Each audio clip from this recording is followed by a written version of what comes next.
Good morning mga master. Nailip ba kayo sa paghihintay ng update natin sa Kalsadang Ilog?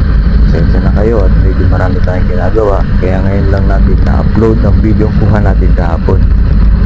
Nakikita natin na bahagyang sumikat na ang araw. Ito lang kaya ang senyalis ng pagdanda ng panahon dito sa ating lugar. Tara, sabahan niyo ako mga master at tignan natin kung may improvement ba dun sa kalsada na naging ilog. Mula dito ay makikita nga natin na bahagyang matras na ang level ng tubig.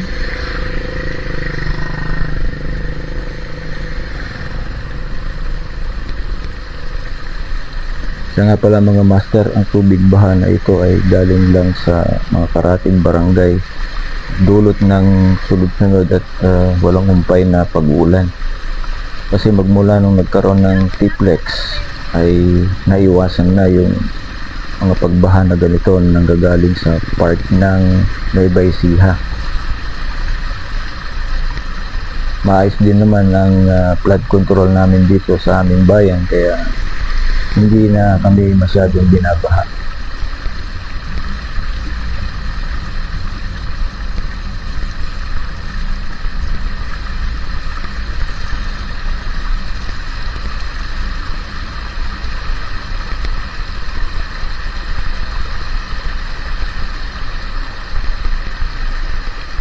Makikita din natin na bahagyang lumilis na ang takbo ng mga nagdadaan.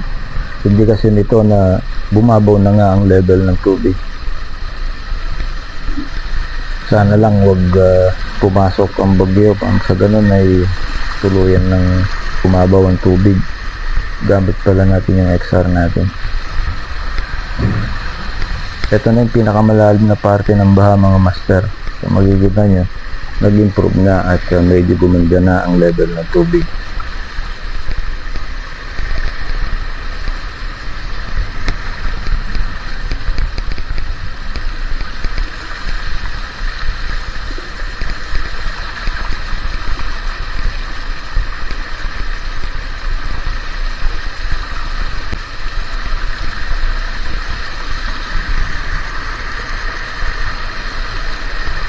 Itong part na ito naman ang pinakamalalim nung isang araw. So makikita natin medyo bumabaw na rin ang level ng tubig dito. So makikita natin kumukulimlim na naman. So, hindi pa stable talaga ang panahon dito sa amin.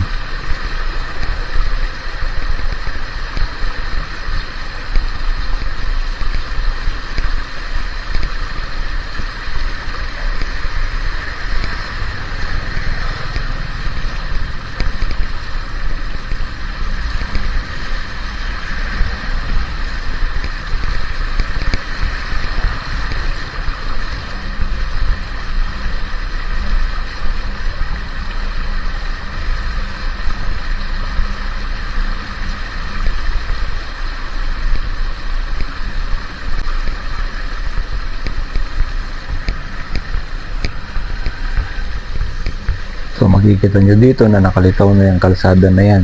Hindi katulad ng isang araw na umaabot pa yung baha hanggang sa part na yan.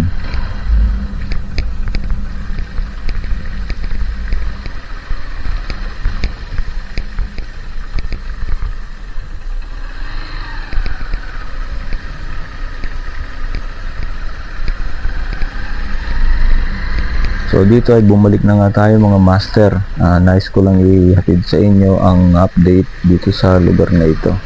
So kung nakarating ka sa video na ito, maraming salamat po at sana'y patuloy niyo suportahan ng aking munting YouTube channel. Kung hindi ka pa nag-subscribe, please subscribe na para maging updated ka sa mga susunod pang video. Salamat po at God bless po sa lahat.